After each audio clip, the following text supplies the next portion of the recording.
فن التماثيل الحية. فن التماثيل الحية ده فن قديم جدا جدا، وهو تابع او نقدر كتصنيف ليه، يعني هو بيتبع فن التمثيل الصامت بشكل عام. طب ايه اللي بيحصل فيه؟ اللي بيحصل فيه ان العارض، الفنان اللي بيعرض بيستخدم الجسد بتاعه هو شخصيا، او ممكن يكون مخرج وبيخرج العمل مثلا لمجموعة من الاشخاص او لشخص تاني، لكن المهم ان العرض بيبقى متمثل فيه ان شخص بيستخدم جسده او مجموعة اشخاص.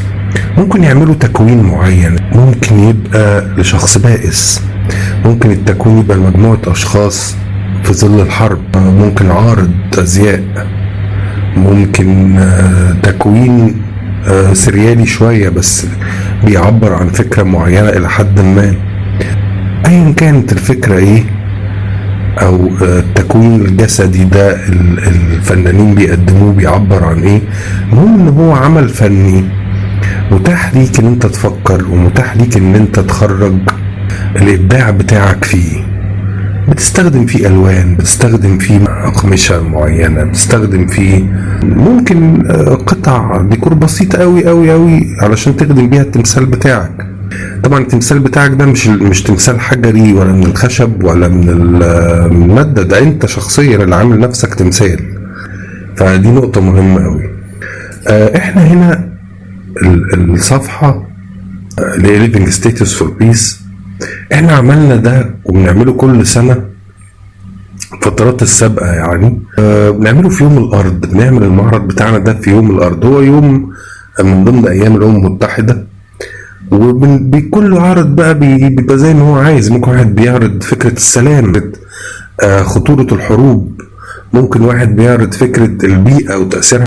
الموضوع راجع لك انت في فكرتك بشكل عام، وحتى لو الفكرة ليس لها علاقة برضو تقدر ان انت تبعت لنا الملتقى اللي جاي للتماثيل الحية تكون مشارك فيه. في مسابقات كتير، اشهرها اللي بتقام في هولندا، وفي ناس كتير بيشتركوا فيها من العالم كله.